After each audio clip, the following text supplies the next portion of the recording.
Hey guys, welcome back to another episode of Music Den. I'm your host, Armando Venditti. Hoping you guys are having a good day, and above all else, that you're indeed looking after yourselves and one another. Today, ladies and gentlemen, before I get into the topic of what we hope to be a fun episode, the first of two, I want to welcome back to the channel Mr. Ken Cheshire, who is on a tropical island somewhere. How's it going? Yeah, we're having a little bit of a cold snap, so There you go. There you go. Yeah, mos- yeah. But it fits mosquitoes. with Yeah, the motif of the theme of the show. Yes, that yes. yeah, that's right. Yes, and the one and only Mr. Jim Bricker. How's it going, Jim? I'm hanging in there, Armando. Happy to be back with you guys. It's always fun. Happy that you're here. Dang Now, it. ladies and gentlemen, we are here to discuss desert island discs. Now, let me set this up for you, if I may. You're being told that you're being brought to a desert island for life, and you have a week to prepare. Get your affairs together, kiss your family goodbye, or tell them off, whatever you want to do. There you go. It's up to you guys. And you are told that out of all of the albums and CDs that you have amassed over the years, that you are only allowed to bring with you five CDs, five albums of your choosing for life. What would you do? So, I've already recorded my episode, and I've brought these two fine gentlemen along for the ride. So, Ken is going to give us his choice of his five discs that he would have with him for life. Ken, take it away. Okay, this is one of those challenges and or subjects that's it's impossible for me. I mean, come on. My five could be different tomorrow and different the day after that, but I'm just going to what came to me. And I'm going to start in January of 1970, and I'm going to go with Van Morrison's Moondance. This to me is it's my favorite Van Morrison album. Uh, I know a lot of people prefer Astral Weeks, good for them, but this is one of those albums. I think it might have been in my perfect albums when we did that video series. I think, regardless, this is one of those albums that played a major part uh, in my college years. Even though it came out in 1970, I didn't discover it until about 1979, I think it was. And I'll spare everyone the story behind it, but it's just stuck in my head as a time capsule. I love listening to it. I never tire of it. It's This is one of those issues. This is Morrison's third album, and third time's the charm for me. Um, to me, it plays like a greatest hits album as far as I'm concerned. Hmm. Uh, Okay. you've got the title track that's it's very jazzy. Oh yeah. Uh, you've got Crazy Love and Into the Mystic. I mean, I could literally list all 10 songs as my favorite, but Into the Mystic and Crazy Love especially are recognizable because they've been used in a myriad of films and television shows Yeah. to wonderful effect to establish mood, and whether it's a love story or to establish the time frame in which it's taking place. And it's yeah, it's something I never tire of, and I probably wouldn't. I'll never tire of it. Any questions, comments? No, it's a good choice. Okay. It's a really good choice. The title track is amazing. Jazz all the way. Full jazz, full Yeah. stop. Yeah. Okay. My second, I jump into 1971, and from the band, yes, it's Fragile or Fragile. Um, Okay. it would seem that I would have gone with Close to the Edge, which I absolutely adore. But I'm going with this because this is the album in particular that's pivotal for the band, that just sets everything up. It's for Close to the Edge, but for everything that came after it. It doesn't have that whole single side, single classic, but it's got three of their most loved songs. You got Roundabout, Long Distance Runaround, and Heart of the Sunrise. It's like, holy cow. So, and any Yeah. of these that, you would hear and still hear on the radio today, rather than that entire whole side B of Close to the Edge. And it's just, like I said, it's a pivotal album in their development. And so I'm taking a step to the left and going with Fragile, which I'm doing with several of my choices here.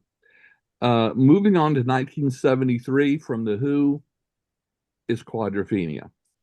Not Who's Next, but Quadrophenia. Um, it and Who's Next are literally tied for my favorite Who albums, and I've been huge Who fan, back from the early to mid 70s. It's an album, man, after Who's Next, they took a little bit of a break while Daltrey and Entwistle did solo albums and Keith Moon did movies and stuff like that. And Townsend went into his home studio and started working on this. It's a double album. It is one of many concept albums that Townsend has done, both with The Who and as a solo artist. And to me, this is his best. I like it better than Tommy. At the time, it got a lot of flack. Roger Daltrey was quoted as not liking the mix. He felt his vocals weren't at the forefront as much as it should have been. Okay. Also, it doesn't have any Entwistle songs, which I think is the only That's right. album that did that. That's right. And so it got a lot of flack, and being called, it is really a Townsend solo album with, The Who as a backing band. Um, I've never listened to the original pressing, so I cannot comment on the vocal mix. But I have no problem with any of the remasters and remixes that have come out since then. I think that has been rectified, or maybe that was just Roger with a pine cone stuck up, where. But it's He the means up his story of, ass, ladies and yes, gentlemen. Okay. it's Um, it's almost biographical. you Uh, expected of me. I yeah, mean, come on. you know, Sure. um, um, it tells the story of Jimmy, um, Yeah. a teenager that in England that just trying to find his way. It's kind of a coming of age story. At the time in the British culture, in the 60s, there was this competition between the mods and the rockers. And that figured very heavily into the early Who career as far as their fans. And so, and it's really easy to see how that worked out. The album has a vast variety of styles and sounds, from the huge epics, like Love Rain or Me, and right down to just the single ballads with the guitar. Again, here he uses electronics and synthesizers to a wonderful effect, without to complement what's going on musically rather than overshadowing it. Some fantastic guitar work on this. Just a brilliant concept album, and there's a linear story that runs from the beginning to the very end, and we're seeing a little bit of a resurgence in its popularity right now, because Townsend is behind the opening of a ballet in Great Britain based on this. Matter of fact, Okay. they dropped the trailer just recently. You can find that on YouTube. But Okay. anyway, Quadrophenia, 1973 by The Who. Any comments, Jim? I have a question. Um, and this might be two questions. Is there ever any point in your listening back where you just skip the instrumentals? In this? Yeah, in Quadrophenia. Oh, no, absolutely not. Okay. I will So it is say just one question. no. I will Well, it was say one question about two different pieces on the album. So yeah, one yeah. one Okay. question. I'll say this. I do have uh, Quadrophenia. Uh, I like it better than Tommy. I do like the Mhm. production on it better. Uh, I mean, the ARP synthesizer is very prominent, and because the ARP is a very distinct sound, just like the Rickenbacker bass Yeah. uh, does. But yeah, I just like it overall. I think the story is a lot clearer than Tommy is. Yeah. I know I'm going to get shot for that, but in the comments below. But yeah, no, it's a good choice. It's a good choice. Thank you. No, Jim, I do not. I do enjoy the instrumental tracks on this, just as I do enjoy the instrumental tracks on Tommy. I like what he does, because here he's taking several different leitmotifs or Yep. themes. There are four prominent here, Quadrophenia, four, and each of those themes represents one of the members of the band. And Right. I That's right. think his composition and just the way he ties all this together is it's so good. For someone that didn't study music, I think it's pretty brilliant. Anyway, Okay. okay, jumping way ahead to 1982, I believe, in July, Elvis Costello and the Attractions. Ugh, I'm going with Imperial Bedroom. Um, I love his first five albums in particular, and this, but I chose this one because with the production of Jeff Emerick, who people will recognize Yeah. from working with the Beatles, Yeah. and did And wonderful, wonderful work with the Beatles and other artists. mm, This just takes Elvis Costello and the band uh, way beyond what he has done before, as far as production, as far as layering.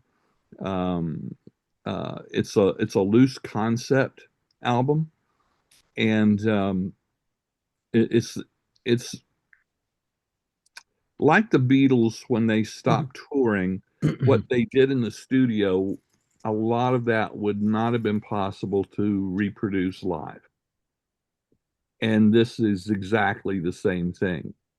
There's just no way the way he's especially with the vocals, he does all of the vocals on this, and there's a lot of vocals and harmonies and background and whatever. There's no way he could have reproduced that live. And so and that's part of because of the production. This is what they were shooting for, and I yeah. think they hit this ball out of the park. Um, it's got memorable songs, a lot, mostly with songs of stories of characters, rather than just a collection of love songs or whatever. Yeah. Um, the instrumentation and the playing by the band is just outstanding on this. Um, the sound production, sound quality, and everything is just amazing. I would love a Steven Wilson 5.1 surround of this. I think that would be phenomenal, mind blowing. But anyway, yeah. Um, as an Elvis Costello fan, I went with this just because it is in many ways what I consider is Elvis's Sergeant Pepper. That's So anyway, high praise. Okay, Yeah. that's cool. So Elvis Costello and the Attractions, Imperial Bedroom. Then my final album is from February 1983.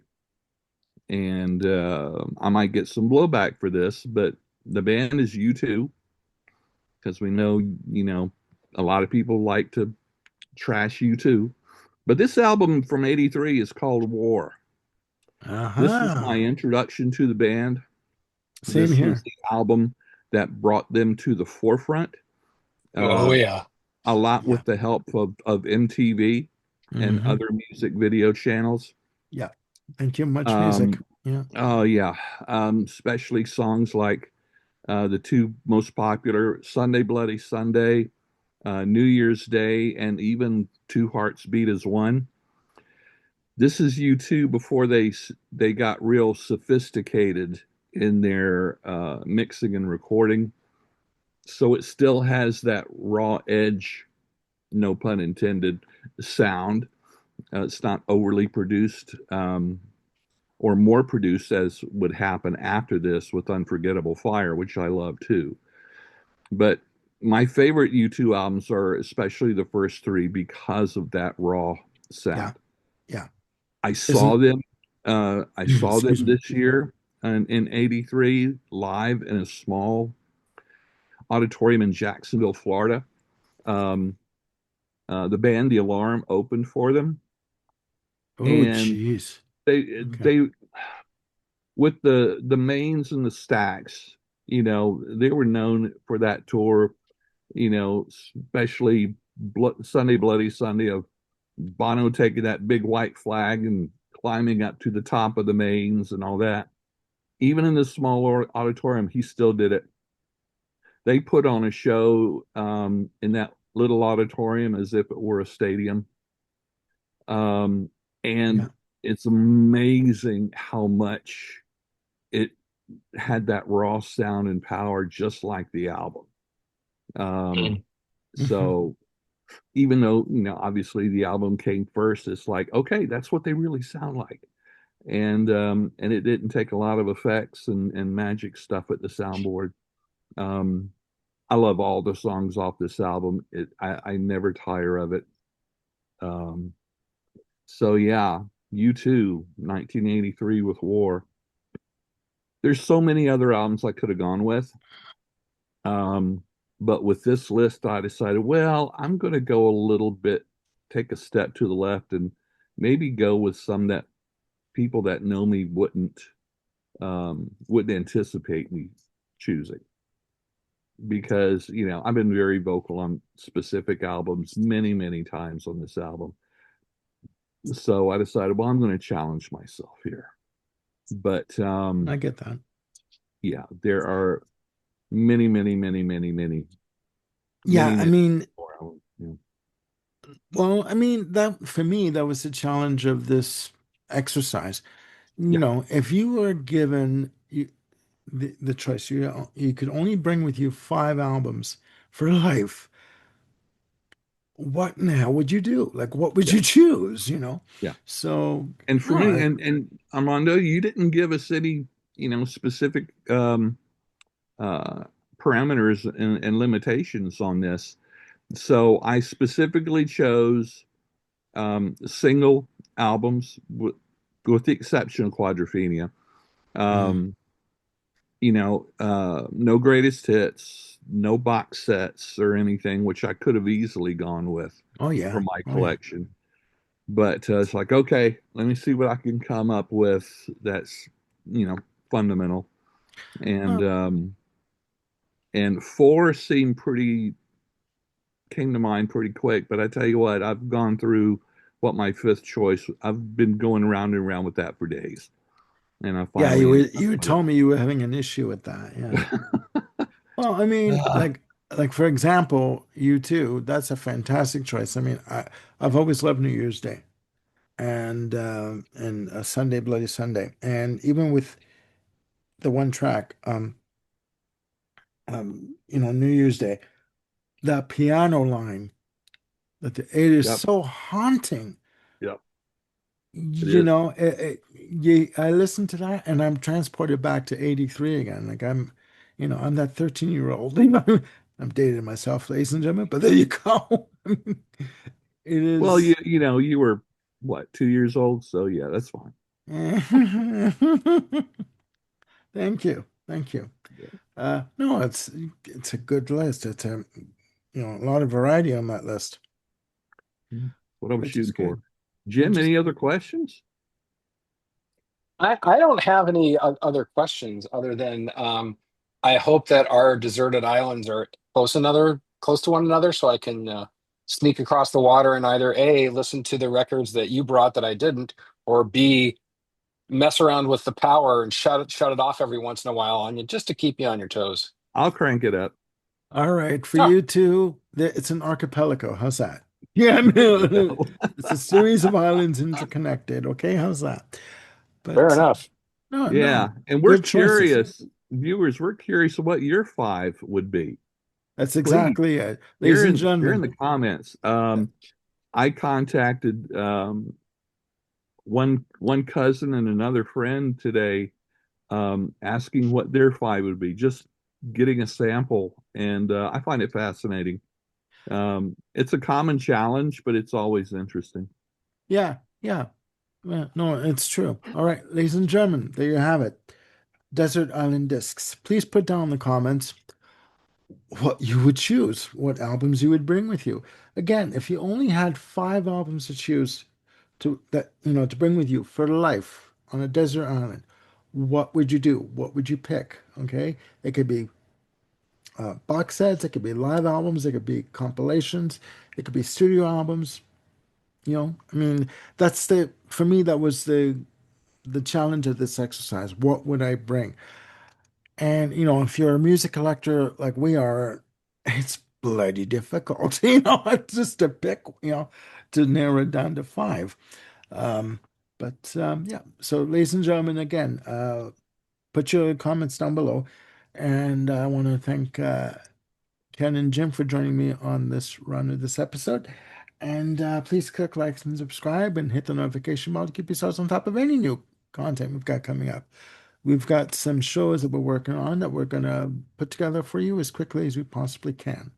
All right, please look after yourselves and one another, and we'll see you again on Desert Island Discs. Have a good night. Bye for now.